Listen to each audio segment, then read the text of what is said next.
Boa noite a todos, sejam todos muito bem-vindos. Eu sou Volney Martins, presidente da Socerj nesse biênio 2020-2021, e nós estamos hoje, como todas as segundas-feiras às 19 horas, no programa de educação médica continuada da Socerj. Hoje, dando continuidade ao curso de hipertensão, módulo 2, nós já tivemos o módulo 1 e teremos outras aulas aí que a doutora Érica e o doutor Oswaldo vai conversar com vocês sobre essa metodologia. E hoje aqui a moderadora a doutora Érica, que é a presidente do nosso departamento de hipertensão na Socerj. Não se esqueçam, nossos congressos já estão com as inscrições abertas. Em breve, a doutora Érica mostrará um slide aí com o nosso endereço. As inscrições são gratuitas. Será uma experiência diferente, híbrida, no qual os palestrantes estarão no centro de convenções e todos os outros, a assistência estará em casa confortavelmente, de maneira muito segura, todos, né? Então, Érica, boa noite. Oswaldo, boa noite. Obrigada ao departamento por todo esse trabalho de educação médica continuada. Eu passo a palavra para a doutora Érica. Obrigada, Volney. É um prazer estar aqui com o Oswaldo, que é um amigo de longa data. E a ideia é exatamente essa. A gente vai hoje para a segunda aula da capacitação em hipertensão. Tivemos uma primeira aula, vamos hoje discutir aspectos do tratamento. E teremos mais uma terceira aula em que vamos discutir um pouquinho de hipertensão resistente e de hipertensão na sala de emergências. Esta terceira aula será em setembro. A ideia é que a gente seja bastante interativo, então vocês podem lançar perguntas, questionamentos, e a gente vai acompanhando o chat e respondendo ao longo da apresentação, para que a gente possa aprender ao máximo sobre hipertensão, que é um tema tão comum no nosso dia a dia. Vou projetar aqui a apresentação para que a gente já comece. Como o Volney chamou a atenção, o nosso convite para o nosso 37º Congresso da Socerj vai ser um congresso no modelo virtual para a assistência, com os palestrantes estando lá dentro do centro de convenções. É um congresso totalmente gratuito. Aqui está o endereço para inscrição e todos se inscrevam, participem, porque vai ser um grande congresso, mais uma vez, como tem sido todos os congressos da Socerj.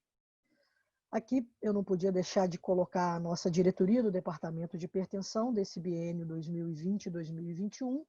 Eu estou hoje na posição de presidente, temos o Ronaldo Gismondi, vice-presidente, Lilian, que é conhecido de todos, diretora científica, Bernardo, que é um jovem pesquisador em hipertensão, é o nosso diretor administrativo, e Oswaldo, que é o meu colega de hoje, que é o diretor financeiro do departamento.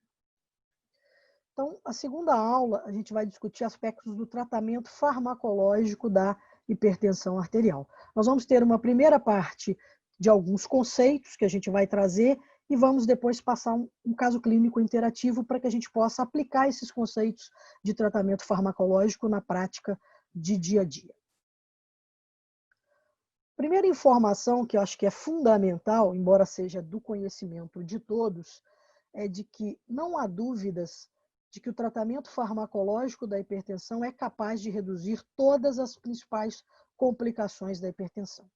Seja na sua forma isolada, os principais eventos, AVC, doença coronariana e insuficiência cardíaca, ou nas formas combinadas, a morte cardiovascular e a morte por todas as causas. Como vocês podem ver aqui, esse gráfico é um gráfico em que a gente tem aqui a linha da unidade, que seria a linha padrão, né, do risco padrão, e, por um lado, nós temos o benefício da intervenção específica que está sendo estudada, no caso, o tratamento farmacológico da hipertensão, e, do outro lado, o que seria o malefício, o não benefício da intervenção. E veja que, para todos os eventos principais relacionados à hipertensão, nós temos claramente benefício da intervenção farmacológica na hipertensão. Então, não há dúvidas, tá?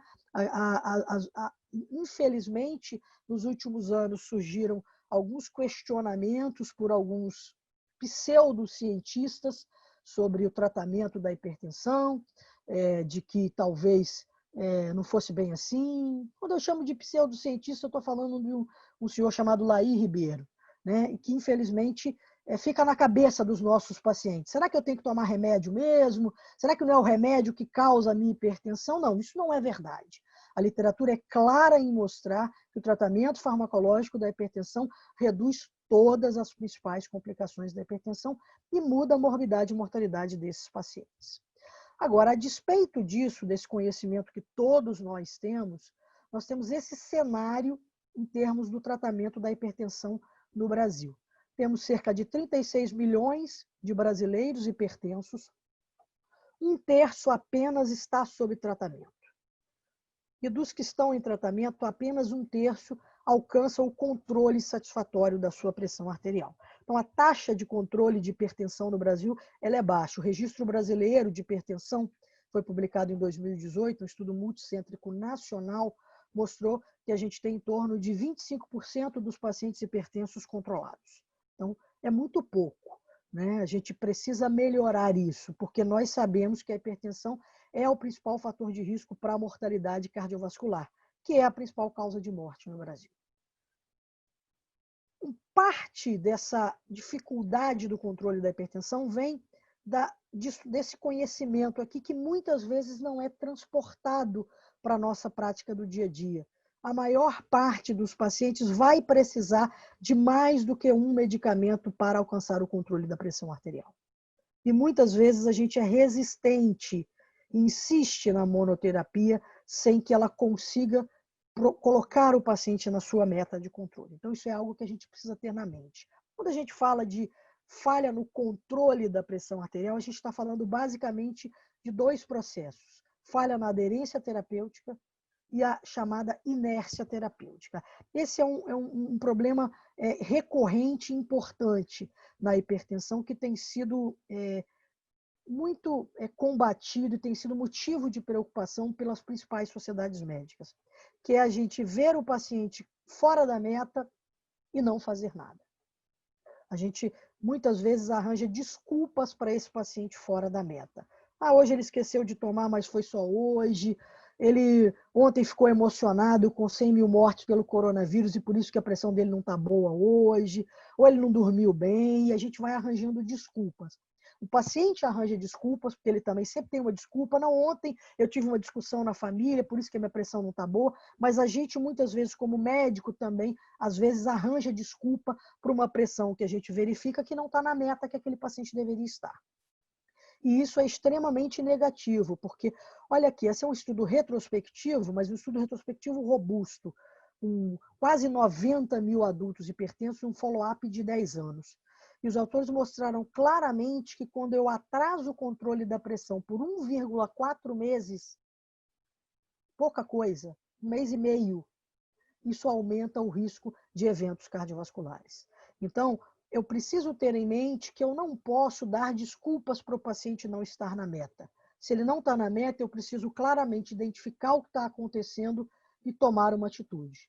Eu não posso praticar a inércia terapêutica, porque se eu pratico a inércia terapêutica, eu aumento o risco cardiovascular do meu paciente. E quando a gente olha para a questão de estratégia terapêutica a ser utilizada, a gente vê uma informação como essa, que é uma informação também muito clara, que mostra a magnitude de redução da pressão sistólica e diastólica à medida que eu caminho da monoterapia para a estratégia de combinação, dupla ou tripla. Olha como eu melhoro a minha capacidade de redução de pressão sistólica e diastólica, e isso se reverte em redução também aumentada das principais complicações, AVC e DAC. Então, não tem dúvida de que colocar o paciente na meta vai reduzir eventos cardiovasculares e mortalidade. Uma outra forma da gente enxergar isso, esses são dados da região da Lombardia. É uma área que publica muito em hipertensão, eles têm uma experiência muito grande em hipertensão. E aqui o que os autores olharam? Eles olharam a estratégia inicial e a sequência do tratamento farmacológico num segmento de 3 anos, e como isso impactava no risco de hospitalização por eventos cardiovasculares. Lembrem-se novamente, aqui nós temos aquele gráfico em que aqui é a linha da unidade, o padrão, para cá significa que é favorável para a estratégia que eu estou testando, e para o lado de cá seria desfavorável. E observem aqui, o meu padrão é começar e continuar com monoterapia. É o meu risco padrão. Se eu começo com monoterapia e depois eu migro para a combinação, eu não tenho muita diferença em relação ao meu risco padrão. Tá? Ele atravessa essa linha da unidade, significa que essa estratégia não é uma estratégia interessante em redução do risco de hospitalização. Se eu começar com combinação e por algum motivo migrar, regredir para a monoterapia, também não vou ter grandes benefícios. Entretanto, se eu começo desde o início com combinação e mantenho esse paciente com uma estratégia combinada, aí claramente eu tenho um menor risco de hospitalização por eventos cardiovasculares no segmento de 3 anos. Mostrando que se eu inicio a combinação mais precocemente, eu sou mais assertivo no tratamento da hipertensão do meu paciente. E muitas vezes, quando a gente fala de estratégia de combinação, vem na nossa mente a questão do custo, né? Mas isso é custo eficiente? Isso realmente vale a pena do ponto de vista de custo? E aí temos um estudo também interessante que casa aderência com custo no segmento de 1 ano. Um estudo também robusto, com uma quantidade interessante de pacientes. E aí eles utilizaram 2 estratégias. Uma estratégia de combinação fixa e uma estratégia de combinação livre, que seria usar 2 medicamentos, mas não naquele comprimido único, ok? E aí a aderência ela é maximizada quando eu uso a estratégia de combinação fixa, é uma coisa óbvia. Se eu uso o menor número de comprimidos, obviamente eu tenho mais chance desse paciente aderir, e essa aderência maior resulta em um custo que é significativamente menor. Então, quando a gente fala de custo, usar a estratégia de combinação, especificamente agora aqui fixa, ela pode ser até mais custosa individualmente, vamos falar assim, na hora que o paciente precisa desembolsar o dinheiro para comprar o comprimido. Mas no longo prazo, por produzir uma melhor aderência e, portanto, reduzir as complicações desse paciente, ela vai ter um custo menor.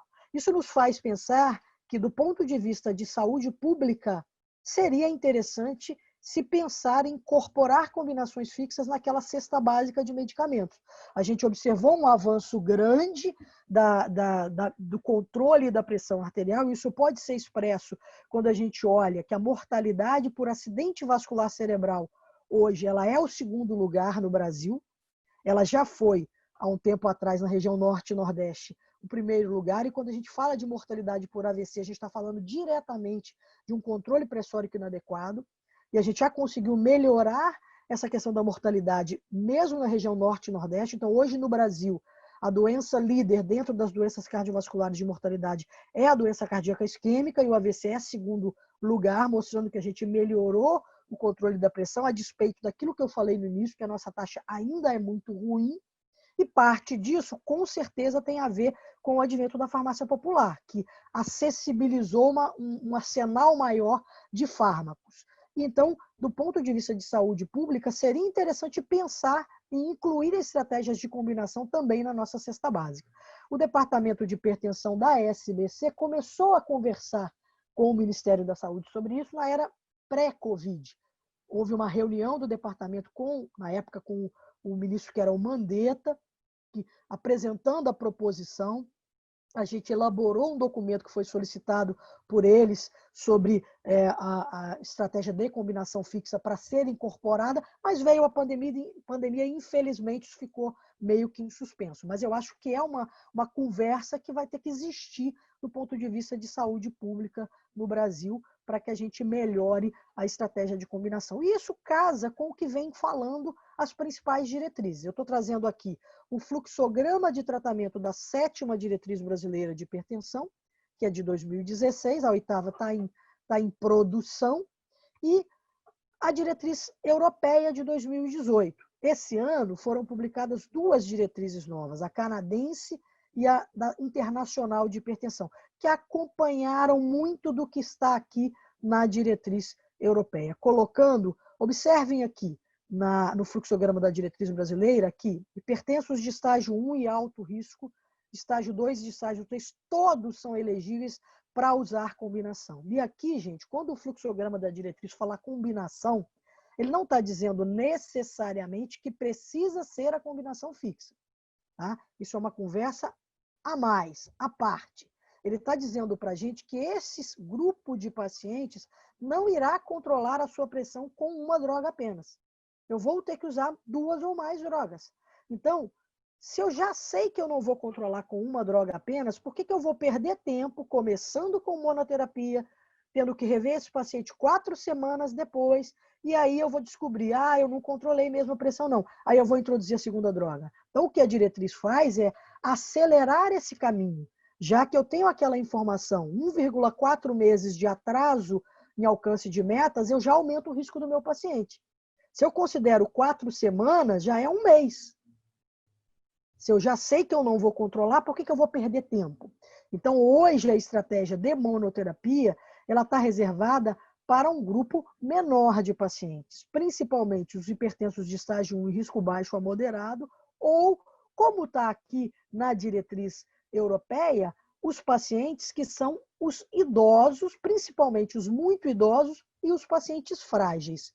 Este grupo é um grupo que muitas vezes eu vou pensar inicialmente na monoterapia. O restante todo da população hipertensa, ela já deve ser contemplada desde o início com combinação de 2 drogas.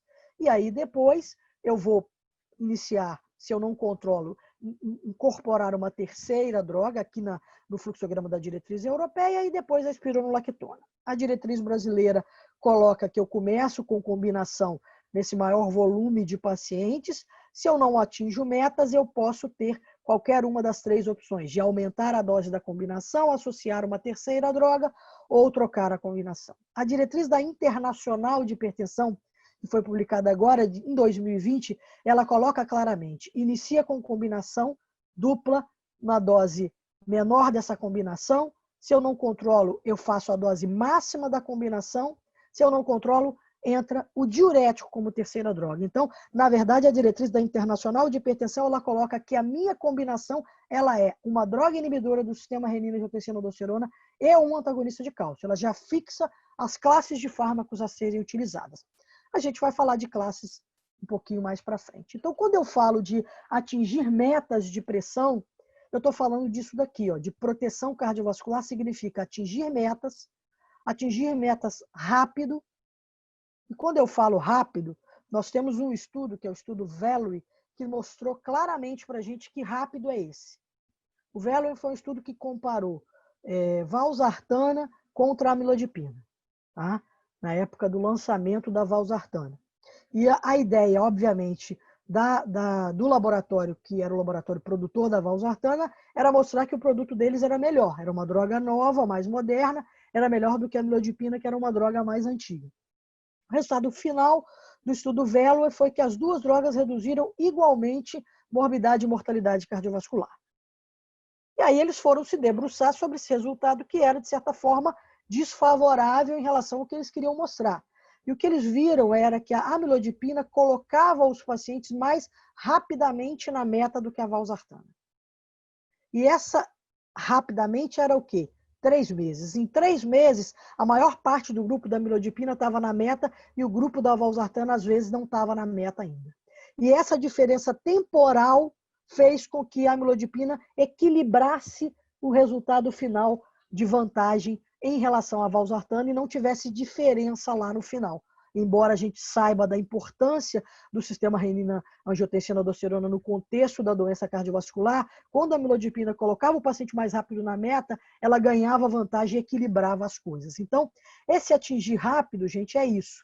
O ideal é que a gente consiga colocar o paciente na meta em 3 meses. No máximo, em 6 meses. Então, esse é o nosso objetivo. Érica, mas eu passei 6 meses, eu não tive inércia terapêutica, eu atuei e eu não consegui. Ok, pode acontecer, nem sempre a gente vai conseguir. Mas a gente precisa ter como meta isso. A gente precisa ter como meta um número de pressão, a gente precisa ter como meta esse tempo de 3 a 6 meses e manter o paciente na meta. É importante a gente saber que a meta está atingida não só na minha consulta, mas que no dia a dia desse paciente ele está na meta. Porque só assim eu consigo efetivamente gerar proteção cardiovascular. Se eu tiver um paciente que na consulta está na meta, mas que fora da consulta ele não está na meta, ele não está protegido. E isso acontece? Acontece. Isso é o chamado fenômeno de mascaramento.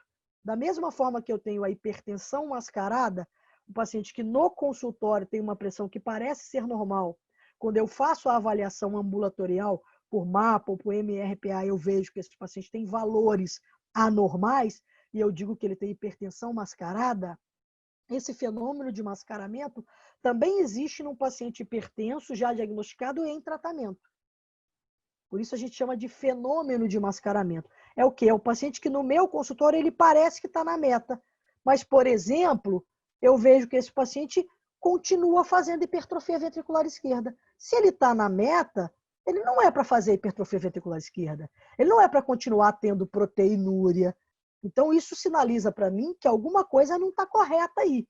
E aí, uma das coisas que eu tenho que buscar é saber se o controle está realmente efetivo nas 24 horas. Porque eu preciso desses 3 elementos para gerar proteção cardiovascular. Então, e é em cima disso, gente, que as diretrizes migraram para essa recomendação mais agressiva do uso de combinação de fármacos. Porque quando eu escolho a estratégia de combinação, eu alcanço o controle mais precoce após o início da fase de titulação. Então, eu atinjo isso aqui, ó, atinjo meta mais rápido, porque eu sou mais assertivo no tratamento. É aquilo que a gente falou. Se eu já sei que num grupo grande de pacientes eu não vou controlar com monoterapia, se eu escolho começar com monoterapia, eu vou atrasar 1 mês. Se eu tenho 3 meses para chegar na meta, eu já perdi 1 mês. Se eu escolho combinação desde o início, eu consigo chegar mais rápido na meta. A fase de titulação mais rápida, que significa o quê? Que eu preciso trocar ou aumentar a dose mais rápida, isso traz benefícios também psicológicos. Porque o paciente, todo mundo já passou por essa experiência. Se você começa um fármaco e o paciente volta na consulta de revisão e a pressão não está controlada, isso quebra um pouco a confiança. O paciente fica te olhando meio, será que esse médico sabe o que ele está fazendo? Ele escolheu um remédio, agora ele está trocando para outro remédio. E essa questão da confiança é muito importante quando a gente fala de aderência. A gente sabe disso. Isso acontece com a gente também. Se a gente leva o carro no mecânico, o cara fala que o problema é esse e não conserta, você já volta lá e já olha. Esse cara, eu não sei se ele sabe o que ele está fazendo, não. O paciente é do mesmo jeito, né? A gente é um mecânico aí, para ele tem a mesma coisa. Diminui também a ansiedade do paciente, porque o paciente ele acha que ele vai tomar o remédio hoje e amanhã ele vai estar na meta. E não vai ser assim, a gente sabe que não é.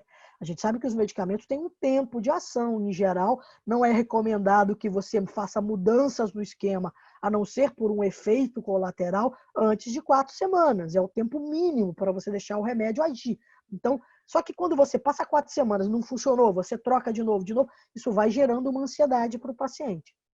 Quando você é mais assertivo em alcançar metas, você acaba reduzindo o número de visitas, que as pessoas precisam voltar para você ajustar a terapêutica, e isso reduz custo e reduz também a inércia terapêutica, porque você diminui a chance do paciente voltar e o médico ter mais uma oportunidade de canetar a conduta mantida, né? Se ele já acertou, você já ganhou a parada nisso daí, já quebrou a inércia terapêutica. Tá?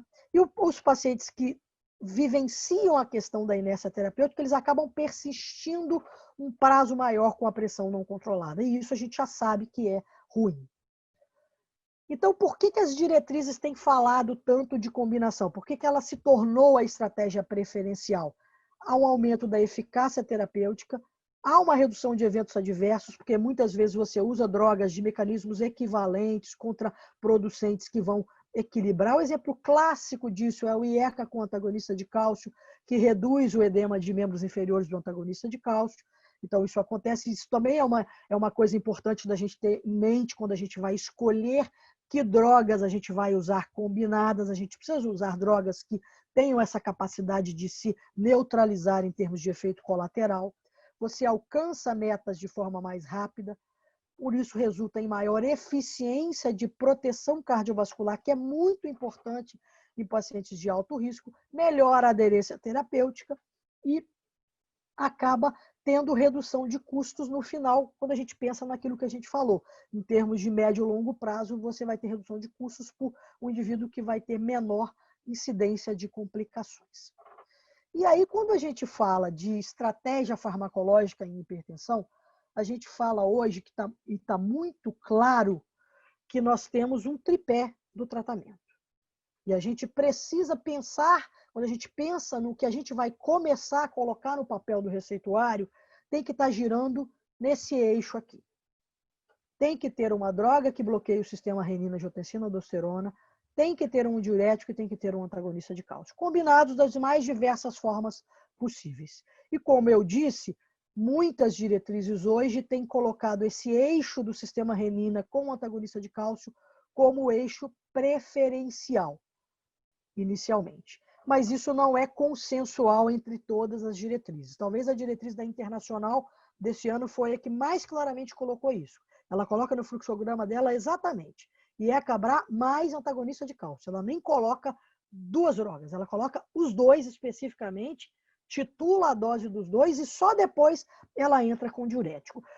Quem é contemporâneo meu e do Oswaldo, a galera mais da antiga, sabe que há alguns anos atrás o diurético era a segunda droga de combinação. Quando a gente falava de combinação, a gente falava de diurético mais alguma coisa. Era até uma forma de você saber que o camarada manjava do assunto quando você via que a receita dele tinha alguma coisa em um diurético. Você falava, esse cara entende do riscado. Né? Por quê? Porque os diuréticos, a gente sabe que potencializam todas as outras classes de fármacos. Havia um volume de evidências com diuréticos também é enorme. O diurético é uma das classes mais antigas. E nos últimos anos, o antagonista de cálcio ganhou esse lugar do diurético. Muito porque ele tem uma potência antihipertensiva que é a maior. O antagonista de cálcio é a classe de fármacos com a maior potência antihipertensiva. Então, ele maximiza muito o efeito de redução da pressão arterial de qualquer outra classe de fármacos. E o antagonista de cálcio tem a vantagem da neutralidade metabólica, que sempre foi um calcanhar de Aquiles no diurético, que é a questão da incidência de novos casos de diabetes, que está relacionada ao uso de diuréticos. Isso é claramente demonstrado na literatura, embora a gente saiba que doses mais baixas, os diuréticos tiazídicos-like têm menos esse efeito, mas ainda há essa questão metabólica associada aos diuréticos que não existe com o antagonista de cálcio. Então, hoje, por isso, o antagonista de cálcio ganhou essa primazia. E quando a gente fala, então, de combinação, gente, saindo agora daquele tripé, a gente tem que pensar que existem combinações mais recomendadas, e elas são mais recomendadas por quê? Porque elas têm uma potencialização de efeito antihipertensivo, elas têm um sinergismo excelente e elas foram capazes de mostrar eficiência de proteção cardiovascular. Isso, aliás, por sinal, é um dos motivos pelos quais esse tripé foi colocado como trio de ouro do tratamento da hipertensão. Eles têm potência antihipertensiva claramente demonstrada e capacidade de proteção cardiovascular claramente demonstrada.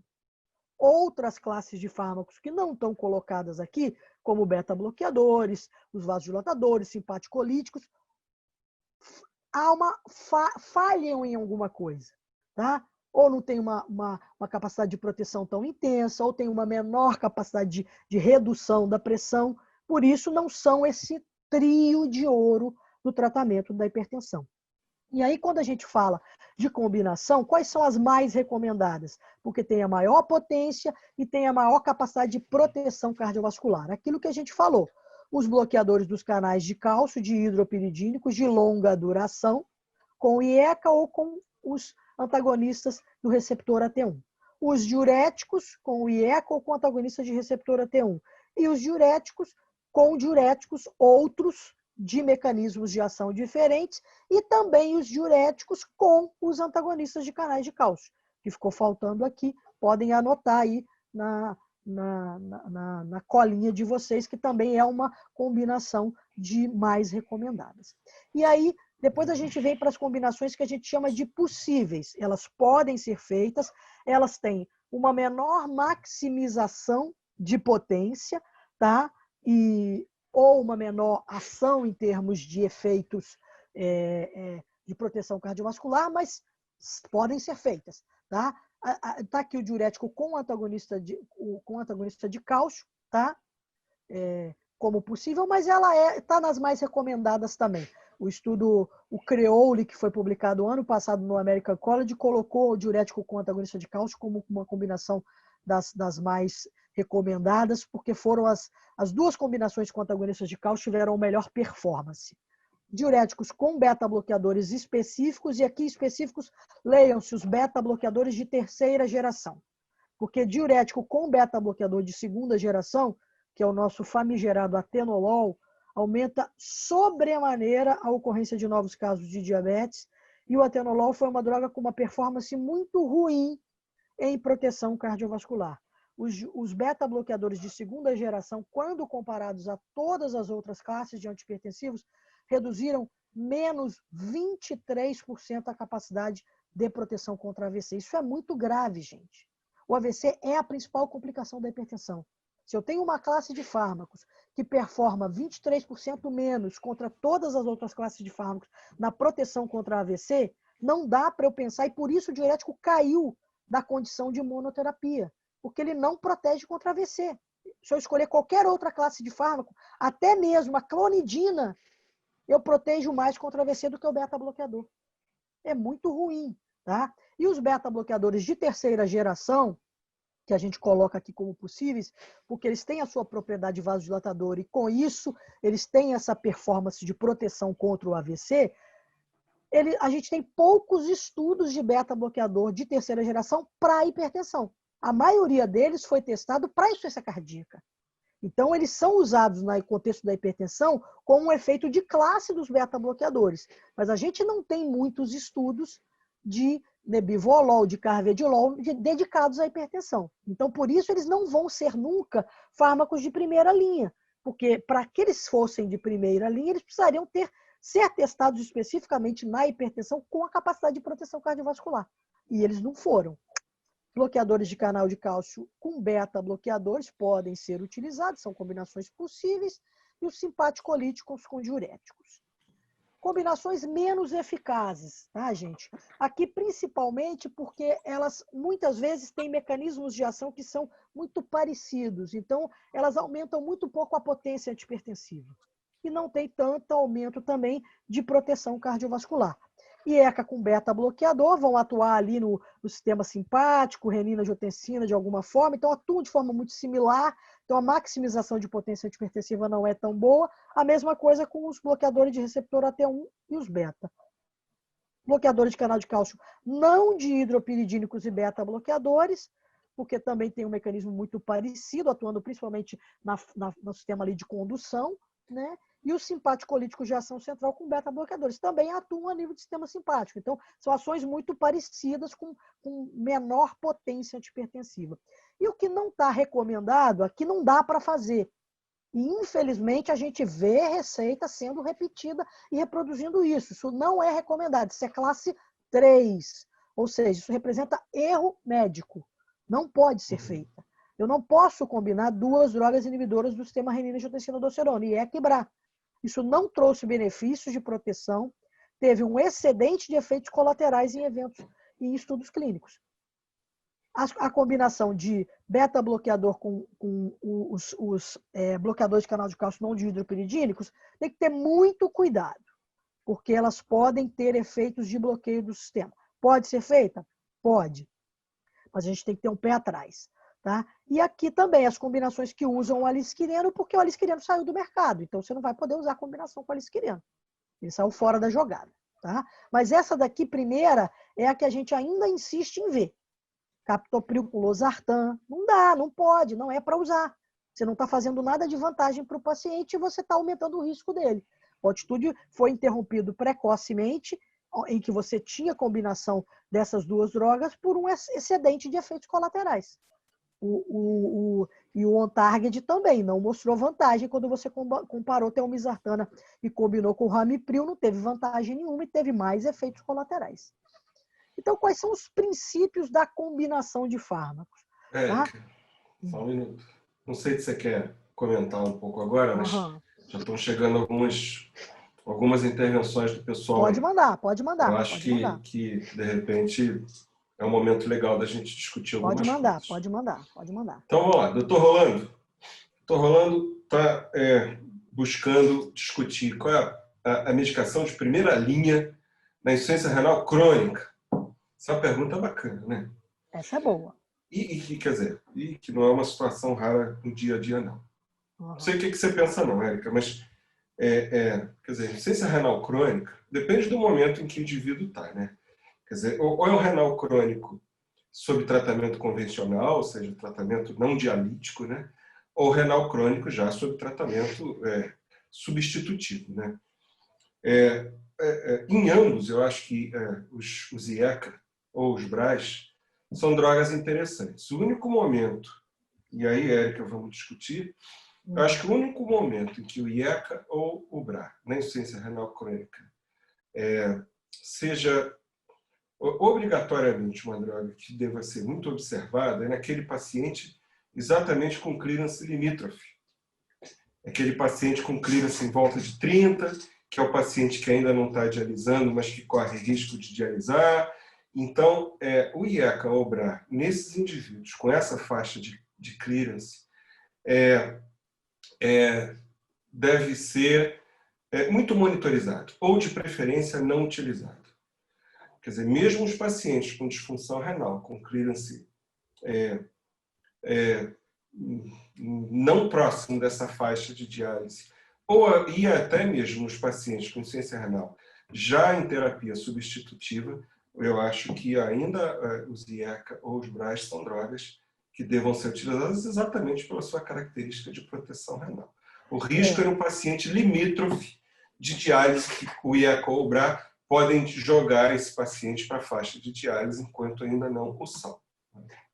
Principalmente no renal crônico, o que você falou está perfeito, mas eu acho que tem duas coisas que são importantes da gente ponderar aí.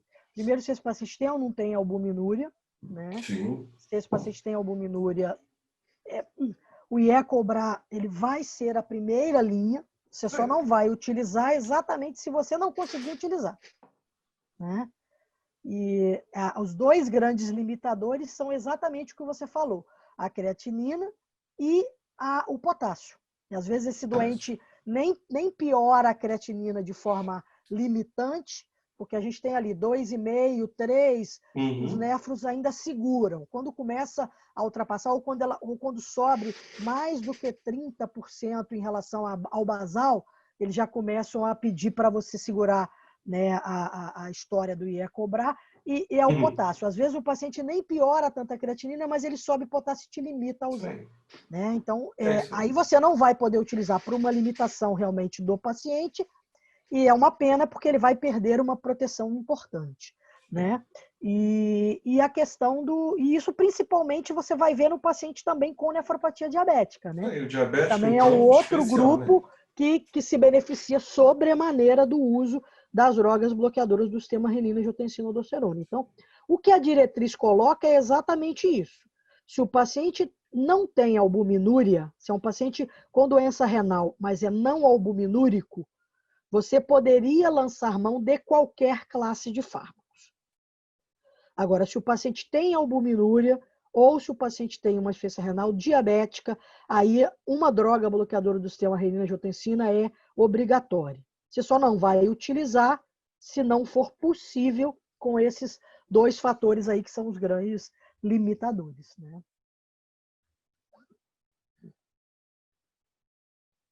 Doutor Rolando, ok?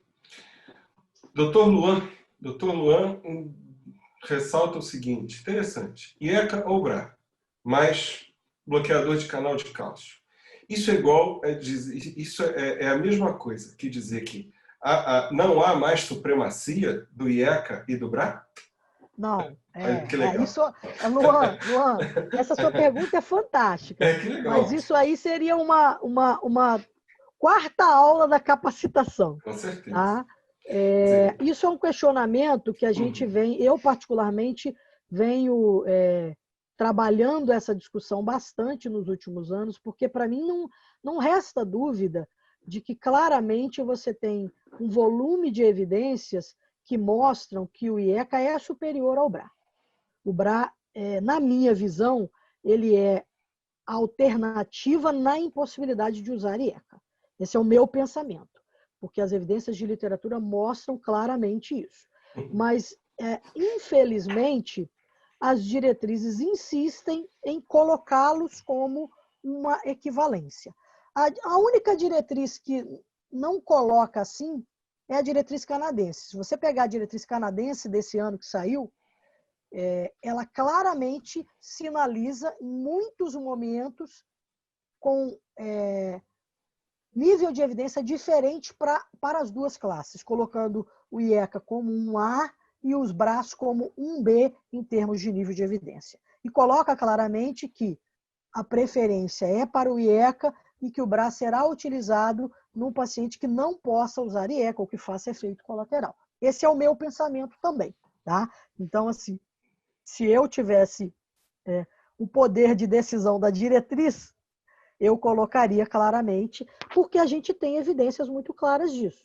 Tá? Nos principais desfechos cardiovasculares, as evidências com IECA são mais robustas do que as evidências com BRA. Tá? Mas muitas diretrizes colocam as duas coisas como se fossem a mesma coisa. Isso vem de encontro ao que, desde os primeiros estudos que mostravam que o primeiro benefício no tratamento da hipertensão arterial é baixar a pressão arterial. Então, essa é a primeira, uma grande mensagem que todos os estudos nos trouxeram. E eu acho que a segunda grande mensagem foi quando se começou a observar capacidade de proteção cardiovascular de alguns grupos de drogas em relação a outros grupos de drogas. E o que ficou muito evidente, vem sendo isso repetidamente demonstrado ao longo do tempo, é que intervir sobre o sistema renina-angiotensina-aldosterona talvez seja um dos meios de conferir maior proteção cardiovascular, a órgão-alvo e a eventos cardiovasculares. Sem dúvida. Um participante anônimo perguntando, doutor Eric, no idoso, qual é a segunda droga a ser utilizada no idoso? Ele diz que muitos têm constipação, provavelmente ele deve estar se referindo ao uso de bloqueadores de canais de cálcio, né?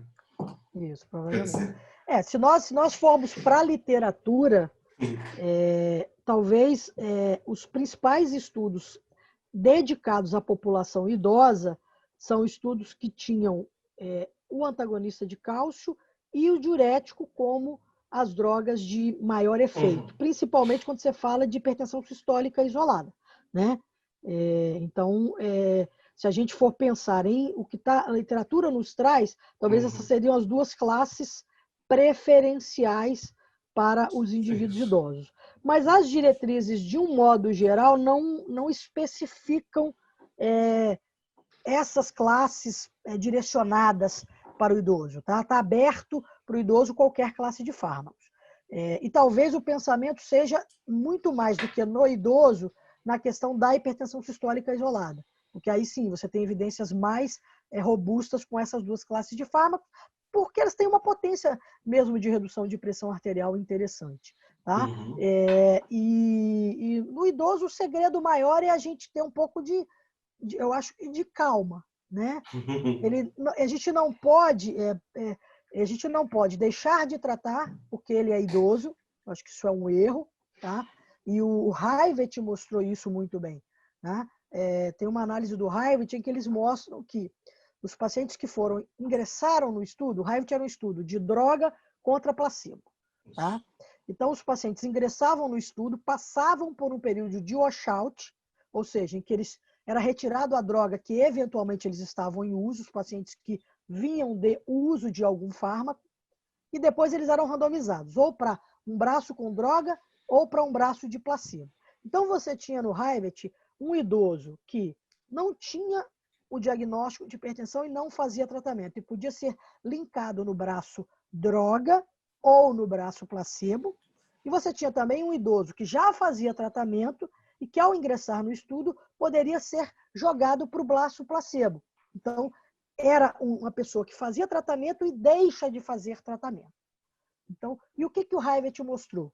Quando você tinha um idoso que não fazia tratamento nenhum e ele entrava no braço de tratamento ativo, a redução de eventos cardiovasculares foi equivalente ao placebo. Parece que não teve vantagens.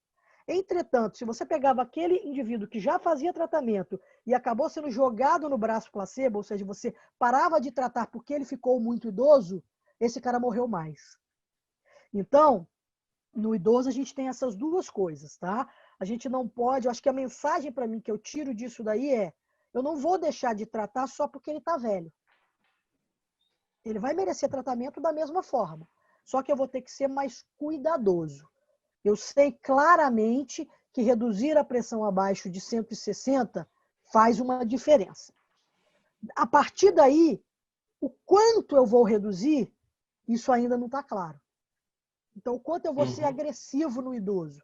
Por isso que se a gente pegar a diretriz europeia, ela coloca a meta do idoso reduzir abaixo de 140/90. Ela nem coloca a meta mais agressiva, né? Por quê? Eu sei que tem vantagens, mas eu vou ter que... O idoso vai me dizer até quando eu vou com ele.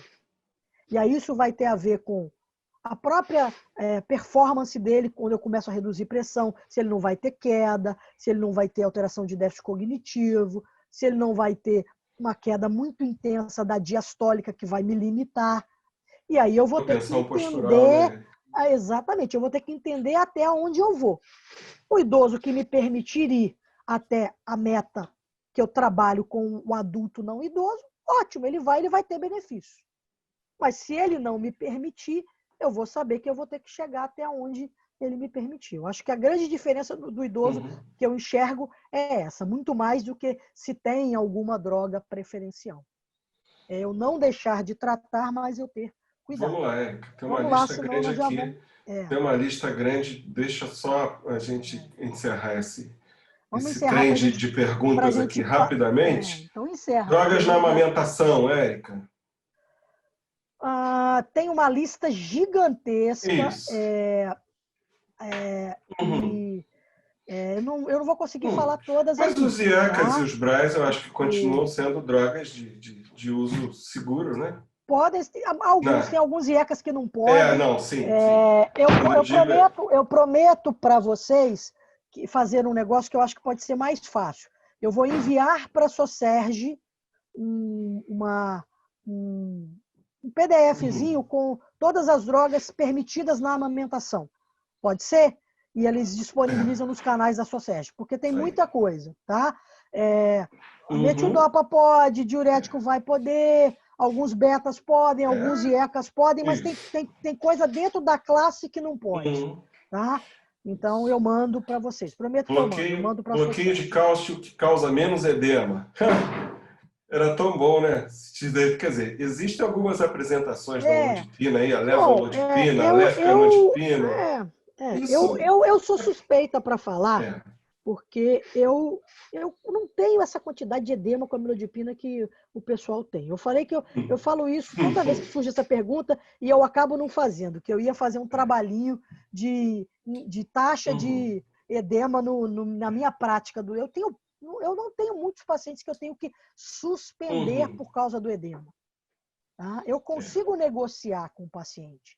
Se for um edema discreto, eu converso, falo, olha, é da droga, tá para segurar? Você está bem controlado? Na maioria das vezes o paciente aceita e vai embora. Alguns eu tenho que trocar.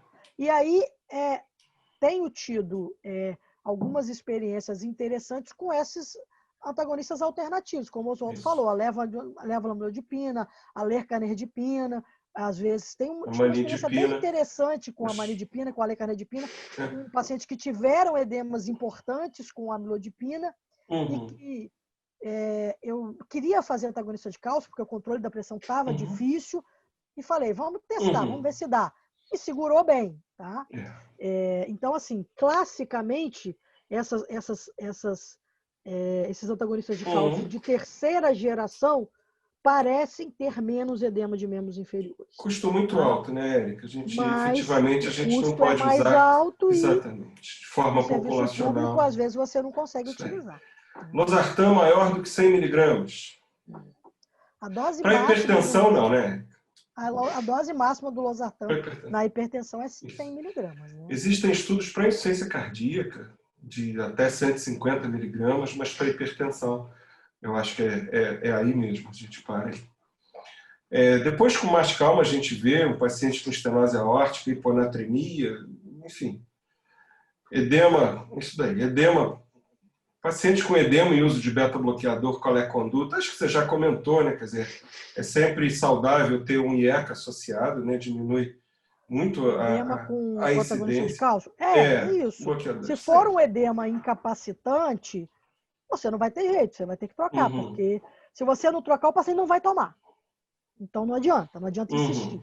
né? Tá, Então, se você conseguir negociar com o paciente, muitas isso. vezes eu consigo, Isso aí. você consegue manter. Mas se for um edema que o paciente te manifesta Uhum, não está agradável, você vai ter que trocar. Aí você uhum, pode tentar um antagonista de cálcio de terceira geração, ou se não for possível, você vai ter que escolher outra classe de uhum, fármacos. O que eu tenho feito algumas vezes no paciente que realmente eu não consigo usar amlodipina e nenhum outro antagonista de cálcio, e eu uhum, quero um pouco daquele efeito vasodilatador, é usar o nebivolol, pela potência vasodilatadora dele, que é um beta-bloqueador, com uhum, resultados até interessantes em pacientes com hipertensão mais resistente. uhum, Era uma droga que eu não dava muito nada por ela, eu tinha meio que um pouco de preconceito, não era muito amiga dela, e nos últimos tempos comecei a utilizar em situações como essa, de um paciente que realmente não conseguiu usar antagonista de cálcio, e tenho tido resultados que uhum, têm me tornado até mais simpática uhum. a essa droga Tem especificamente. outras experiências Tá? aqui já de pessoas associando perindopril com lodipina, uma bela associação, sem dúvida. Uma associação Bruno, interessante. Bruno Bandeira expressando uma preocupação, quer dizer, paciente hipertenso com taquicardia sinusal, não incomoda vocês deixarem sem beta? Ah, não, mas aí, Bruno, ele entra Isso. naquelas indicações especiais, tá? Uhum, Não é, gente, importante. Essa colocação do Bruno foi muito uhum, importante, tá? Não é que o beta ele está alijado do tratamento da uhum. hipertensão, não é isso, tá? Eu devo dedicar o beta como escolha inicial ou monoterapia ou preferencial nos casos específicos em que eu tenho indicação clara de usar beta. Aí vai entrar os quadros de taquicardia, a insuficiência cardíaca, vai entrar o beta, Doença o paciente coronariana. no primeiro ano pós-infarto, o beta vai obrigatoriamente entrar. É diferente do que a gente vê às vezes, que é o beta e principalmente o atenolol, que é o beta que teve aquela pior performance que a gente falou, sendo usado como monoterapia Isso num aí. paciente que não tem indicação para usar beta, como uma escolha de opção de monoterapia antihipertensiva. Uhum.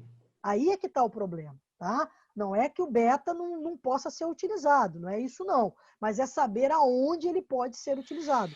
Porque se eu tô escolhendo ele como a monoterapia, eu tenho que ter na minha cabeça a convicção de que eu estou oferecendo 23% menos de proteção ao paciente contra AVC.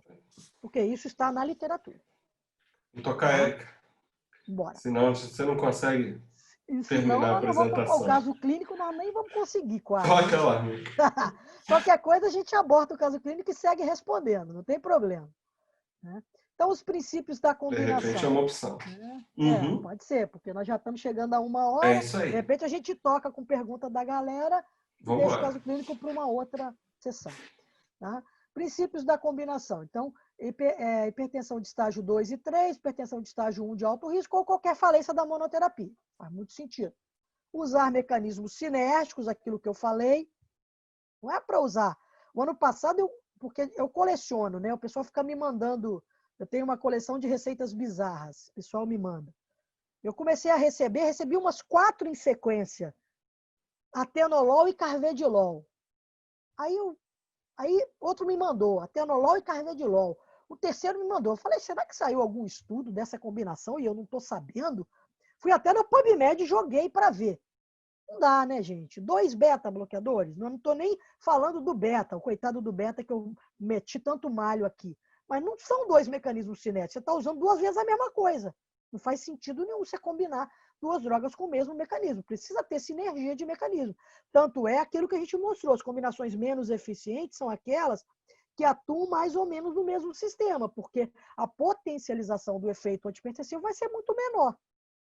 As combinações podem ser em fármacos separados ou em associação fixa. Isso é muito importante, porque a gente que trabalha, eu trabalho no SUS, Eu trabalho em São Gonçalo, nem sempre a gente consegue usar a combinação fixa. É o ideal? É, claro, é um comprimido só, o cara vai tomar, acabou. Uma vez por dia, a chance de aderência é muito maior. Mas eu não posso deixar de fazer a combinação, mesmo que em fármacos separados, com a alegação de que eu não tenho combinação fixa no SUS, então eu não vou fazer, vou fazer monoterapia. Não. Você está deixando de oferecer uma melhor estratégia para o paciente? Você vai fazer a combinação em fármaco separado e vai convencer ele de que ele tem que tomar os dois, porque ele precisa controlar a pressão dele. O que não dá é para insistir com monoterapia, sendo que você está vendo que o paciente não está na meta, né? Associações menos testadas, aquelas que a gente falou, vão ficar reservadas para quando você começa a precisar de mais medicamentos. Você está usando 4, 5 drogas, aí você vai entrar com tudo, não perdeu aquele trio de ouro, porque já vai entrar mais coisa na parada. Antagonista de cálcio ou diurético podem ser a segunda droga, como a gente falou aqui, embora hoje os antagonistas de cálcio meio que ganharam uma primazia. Se o diurético não for a segunda, ele vai ser a terceira. O trio de ouro tem que se completar, a não ser que o paciente não possa usar antes de eu passar para uma quarta droga.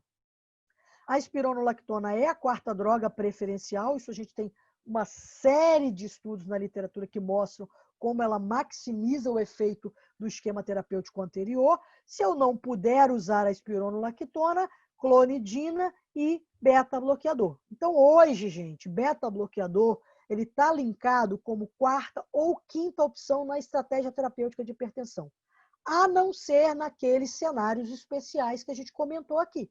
Se o paciente tem uma indicação clara de usar beta, é claro que ele vai usar beta. Eu não vou deixar. Se eu puder usar beta com alguma outra coisa que melhora a proteção para balancear aquela história do beta na sua menor capacidade de proteger contra a AVC, beleza, eu uso o beta com mais alguma coisa. E aí eu cubro os dois lados, ok? Os demais fármacos, as demais classes de fármacos vão entrando depois, como quinta, sexta, sétima, até vai lá.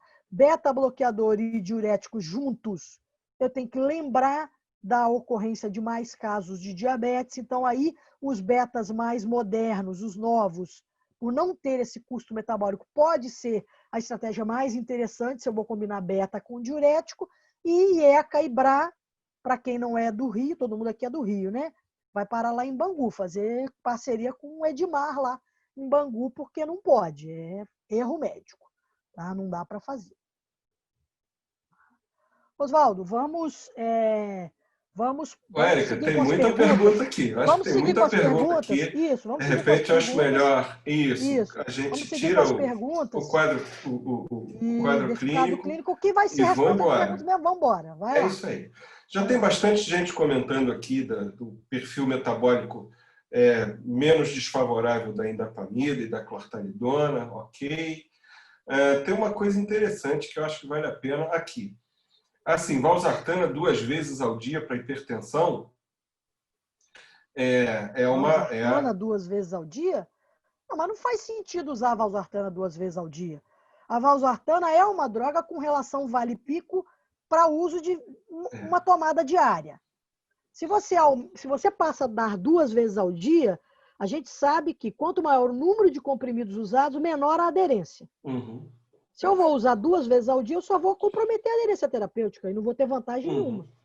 Vale a pena um outro comentário aqui interessante. É que tem comentário nas questões e no bate-papo. Vamos embora. Nós temos mais 15 minutos aí. Um comentário legal da doutora Ana Inês Braunstein. Ela está preocupada com o tratamento antihipertensivo nos casos de desautonomia com hipotensão postural. Interessante isso, né? Ou seja, isso é um dilema mesmo. Isso é um desafio. Isso é um desafio para todo mundo. Tá? O ideal não está muito claro como e o que fazer. Vai aí, Oswaldo, depois que você falar, eu vou contar um casinho que eu vivenciei interessante do assunto.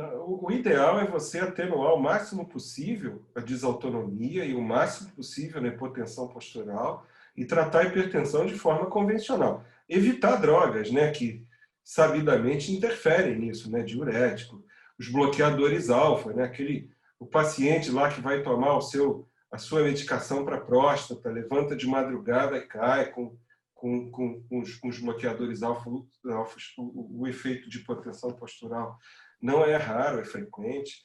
Lembrar do efeito de primeira dose de alguns IECAs, né? Antigamente a gente se preocupava muito, a maioria de vocês não passou por isso, mas ao começar o IECA, aqueles efeitos logo iniciais podem se manifestar nos primeiros dias com hipotensão postural. Eu lembro que quando apareceu um dos IECAs, eu não lembro agora se foi o enalapril, que todo mundo recomendava que o paciente tomasse a primeira dose sentado.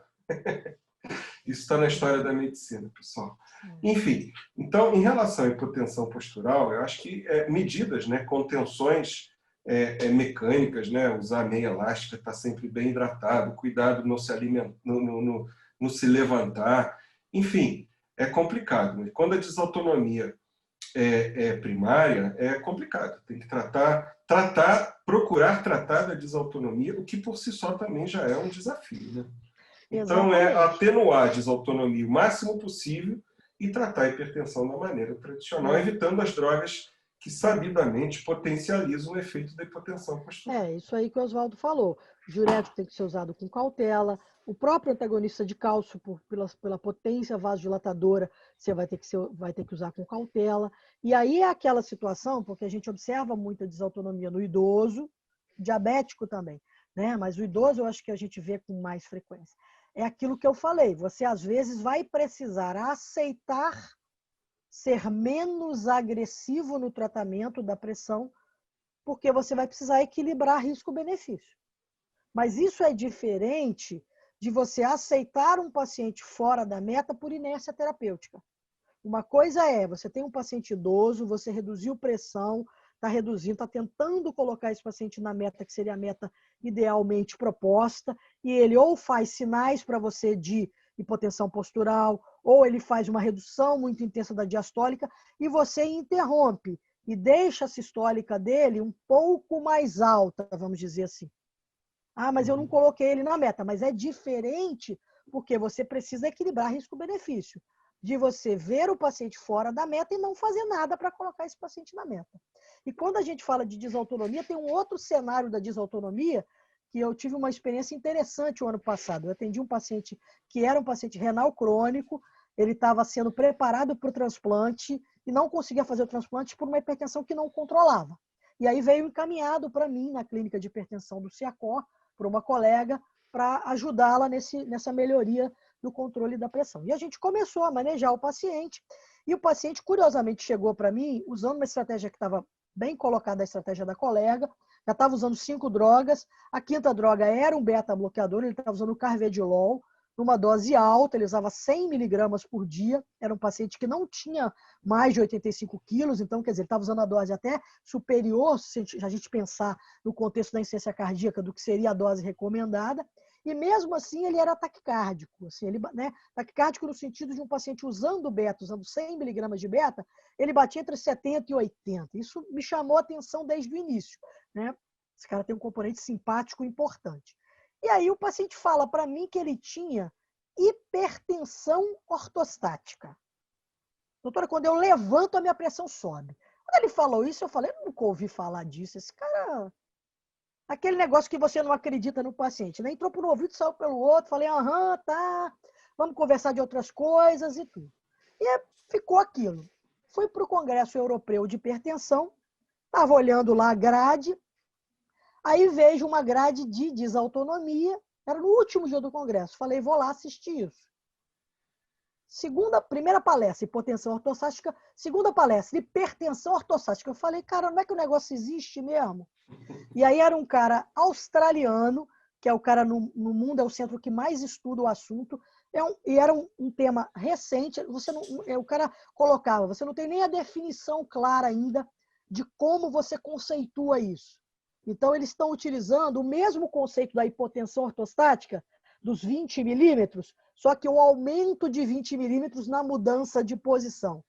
E o mecanismo fisiopatológico é semelhante àquele mecanismo antigo que a gente tinha na síncope vasovagal, envolvendo estimulação simpática. Esse cara faz um excesso de estimulação simpática e faz um pico hipertensivo quando ele muda de posição. E aí, como se diz assim, tudo encaixou na minha cabeça, né? O paciente era taquicárdico, tinha essa história, e aí ele já estava usando um montão de coisa, já estava usando dose máxima de beta. Eu voltei do congresso, tinha uma consulta com esse paciente, aí introduzi um bloqueador de canal de cálcio não dihidropiridínico, reduziu frequência, controlou pressão, transplantou. Hoje ele está com uma droga antihipertensiva. Então, quer dizer, a desautonomia é um espectro gigantesco, né? Então, tem a hipotensão e tem a hipertensão ortostática também. Então, se o paciente falar para vocês, não duvidem, porque existe o negócio. Doxazosina? Doxazosina como tratamento da hipertensão? Doxazosina saiu fora, né? Porque o resultado do ALHAT, que é um estudo bem mais antigo, mostrou que a performance foi ruim, houve excedente de eventos adversos e saiu fora, por excesso de eventos adversos. Ela é utilizada lá no pessoal da urologia, essas coisas assim. Mas na hipertensão, o que ficou de vasodilatador na hipertensão ainda foi o minoxidil. Não sei nem se tem minoxidil no mercado ainda. Praticamente só para renal crônico intratável, né? Tem algumas drogas que saíram, mas é o que ficou. E na própria diretriz, o posicionamento que saiu esse ano de hipertensão resistente coloca como última escolha. É a última linha. Se já está usando tudo e não está controlado, aí pode entrar com minoxidil. Está colocado lá. Muito bem. Eu acho que o principal foi discutido, Érica. Deixa eu ver se aparece mais alguma coisa aqui. Já estão tocando o sininho para a gente, tá, Érica? A organização da Socerj já está tocando o sininho para a gente. Isso. E, enfim. Um outro comentário da Ana Inês, a hipertensão noturna, que de fato é a ausência de queda noturna da hipertensão arterial e até mesmo com elevação da pressão arterial. Eu acho que você estudou isso bem, Érica, não foi?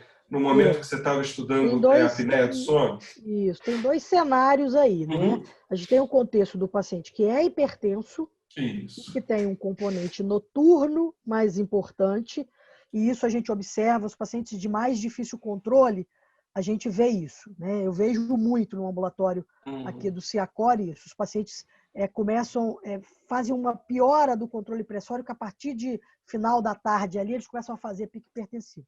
E aí vai caber aquele negócio de você dividir essa tomada, né? Embora a gente fale que a gente precisa ter o menor número de doses, o menor número de tomadas, no paciente muito de pressão mais difícil, dificilmente você vai conseguir colocar todas as drogas de manhã. Porque esse cara vai fazer o quê? Vai fazer o pico do efeito de todo mundo ali por volta das 10 horas, ele vai fazer até hipotensão às vezes, e depois, quando for 3, 4 horas da tarde, ele começa a subir pressão. Então, obrigatoriamente, nesse paciente, você vai ter que ter alguma coisa sendo tomada no final da tarde ou noite, para cobrir esse período. Então, aí é uma questão de você entender que você precisa olhar a pressão fora do consultório. Precisa olhar a pressão nas 24 horas para você conseguir entender. Porque, às vezes, não é nem aumentar a dose do remédio. Às vezes, você redistribui a medicação ao longo do dia e você melhora o controle da pressão. E isso realmente acontece. E o outro cenário é o indivíduo que não é hipertenso, mas que não tem o descenso noturno. Né? Aquele doente que não é hipertenso, ele faz uma mapa por algum motivo e a ausência de descenso noturno no paciente que não é hipertenso. Aí tem algumas coisas que você precisa ponderar. A gente tem que lembrar sempre que a questão do descenso noturno precisa saber se o paciente dormiu adequadamente, a gente sabe que é desconfortável e isso às vezes é suficiente para embotar o descenso noturno e não representar nada. Mas se efetivamente, o paciente tive uma noite de sono adequada e você verifica, a gente sabe que esse paciente, ele não é um paciente normal. Ele vai ser um paciente de maior risco. Mas nós não temos evidência de literatura que nos autorize a tratar farmacologicamente esse paciente. Você deveria investir em mudança de hábito de vida. E aí eu coloco uma coisa aqui, que isso não está na diretriz, nada, mas é um assunto que a gente vem estudando, o Oswaldo também. Na verdade, eu aprendi, entrei nesse caminho pelo Oswaldo, ele foi o meu... que pegou na minha mão e me levou, e eu acho que pode ser um sinalizador para nos dizer, olhar um pouco melhor esse paciente, que é estudar a rigidez arterial. Se esse paciente tem sinais de um envelhecimento vascular acelerado, talvez esse paciente já ganhe uma maior permissibilidade para você pensar em estratégias farmacológicas. Mas isso não é consenso, isso seria uma indicação, se a gente for falar de nível de evidência, C, opinião de especialista. Tá? Mas o que eu teria na mente era isso. Um paciente que não é hipertenso, que não tem descenso, olha melhor esse paciente. Como é que é? Ele, no mínimo, é um paciente que tem uma chance maior de se tornar hipertenso no futuro. Tá? E aí, investir em mudança de hábito de vida é importante e você vai ter que olhar se ele tem outros sinais que te permitem pensar em iniciar fármaco. Será que ele não é pré-hipertenso ao longo do dia e não tem o descenso noturno? E aí, talvez isso possa te autorizar a pensar em usar fármaco nesse paciente. Perfeito? Um comentário sobre a hidralazina. A hidralazina não está nas recomendações, mas é usada. A hidralazina até está nas recomendações, né? Tá sim. Ela entra naquele cenário que a gente falou. Depois que você chegou na quarta droga, né, na espironolactona, na sequência, a quinta droga seria clonidina ou beta-bloqueador. Se esse paciente não controlou, ela vai entrar. E no contexto da gestante, ela é uma droga que está ali como, junto com a metildopa, está ali como primeira linha. Na situação de emergência da gestante, a hidralazina é primeira linha, tá? A gente usa. Eu, no ambulatório de hipertensão resistente, uso bastante hidralazina. Clonidina e hidralazina, uso muito. Tá? Ela pode ser usada sim. Tá? Tanto ela quanto aquilo que a gente falou. O minoxidil também está no posicionamento de hipertensão resistente, só que são drogas que vão sempre entrar como sexta, sétima linha. Isso. Por quê? Porque elas têm uma menor performance de proteção cardiovascular. Tá? Essas drogas mais antigas, quando a gente olha para os estudos, elas têm uma menor proteção cardiovascular. Por isso elas entram mais para o final da linha. Vão entrar quando você precisa de muitas coisas, que o paciente não está controlando. Sempre lembrar, Érica, que hidralazina tacardiza, né? Uma das drogas que tacardiza muito. Por isso que, como monoterapia, geralmente, só realmente na gestante. Porque a gestante você vai usar por um tempo curto. Né? Se a gente está falando de doença hipertensiva da gestação, ela vai aparecer na 20ª semana, é no máximo 5 meses e acabou, você vai tirar. Agora, no paciente hipertenso normal, fora do período da gestação, a hidralazina como monoterapia, jamais. Porque ela é indutora de hipertrofia ventricular esquerda. De jeito mesmo. Perfeito. Mais alguma coisa aqui? Deixa eu ver. Ok. Comentário sobre o uso do antihipertensivo à noite, preferencialmente. Então, a gente, o ano passado saiu um estudo de um pesquisador espanhol, agora me fugiu o nome dele, novo, trazendo essa história da cronoterapia. Mas a gente tem muito pouca evidência consistente. Hermida, não é? Só ele estuda isso, não é, Hermida? Isso. Só ele, todas as publicações são dele. Então, assim, é muito complicado quando você não vê isso ser reproduzido por outros pesquisadores. Né? Você não tem uma evidência robusta na literatura que mostre que isso faz diferença. Tá? O que eu vejo, e aí é prática minha, é aquilo que eu falei com vocês. Os pacientes de pressão de mais difícil controle, fatalmente você precisa usar algumas drogas de manhã e algumas drogas à noite. Porque mesmo as drogas de potência de 24 horas, pela natureza de gravidade da doença desses pacientes, eles não conseguem sustentar o controle de 24 horas. Eles precisam de múltiplas drogas. Então, o que acontece quando você quer colocar tudo de manhã é que você acaba colocando todo mundo para ter o seu pico de efeito mais ou menos na mesma hora. 2 horas, 1h30, 2 horas depois da tomada ali. E aí o paciente acaba fazendo isso, faz uma queda intensa da pressão ali por volta de 10, 11 horas, e depois ele começa a subir pressão no meio do final da tarde. Então você acaba tendo que fazer esse deslocamento. Mas você não tem a evidência da literatura que comparou a mesma estratégia usada de manhã ou usada à noite e mostrou diferença significativa de potência e de proteção cardiovascular. Tá? E isso faz diferença. Uma coisa é a minha experiência de prática de consultório e outra coisa é a evidência de literatura. E nós não podemos perder isso de mente, gente. Principalmente no momento que nós estamos vivendo, em que a ciência está sendo tão questionada. A gente não pode mais atuar com base no eu acho. A medicina é baseada em evidências, então a gente precisa ter essa evidência construída. E ela não foi construída. Da mesma forma que o Sérgio está perguntando, esses dias eu estava discutindo isso num outro momento, o uso do entresto na hipertensão resistente. Na verdade, o entresto é uma associação, né, de BRCA com o inibidor da neprilisina lá. Mas um BRCA. Uma potência vasodilatadora mais exuberante, né? E geralmente, na hipertensão resistente, o paciente já está em uso ou de ECA ou de BRA, né, Érica? Assim, eu penso o seguinte, o racional é interessante. O racional é interessante. Mas, de novo, eu vou dizer, isso precisa ser testado. Sim. Isso nunca foi testado. Então, hoje seria off-label.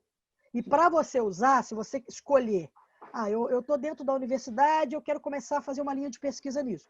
Você teria que, primeiro, tirar o IECA, se esse paciente tiver em uso de ECA, ele vai passar para o BRA específico da combinação do entresto, que é o valsartana, né, que é o valsartana em associação com a neprilisina. Mas seria um uso completamente off-label, tá?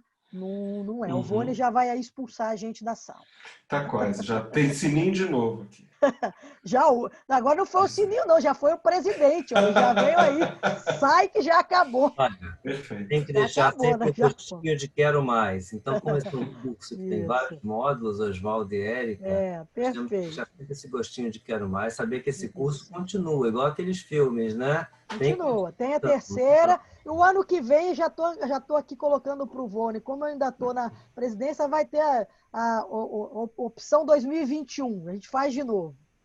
Perfeito. Eu queria agradecer os dois, doutor Oswaldo, doutora Érica, foi excelente. Nós mantivemos os 190 colegas o tempo inteiro, né, discutindo e atentos, e convidar para o nosso próximo episódio aí do Programa de Educação Médica Continuada, segunda-feira, 19 horas, arritmias e anticoagulação no idoso, a cargo do Departamento de Arritmias, mas com a participação ampla dos outros departamentos. Agradecer a todos. O convite que está aqui no slide para inscrição no Congresso, inscreva-se já no Congresso, enfim, e deixar a palavra para a despedida de vocês dois. Só agradecer ao Vônei e dizer que é isso aí, gente.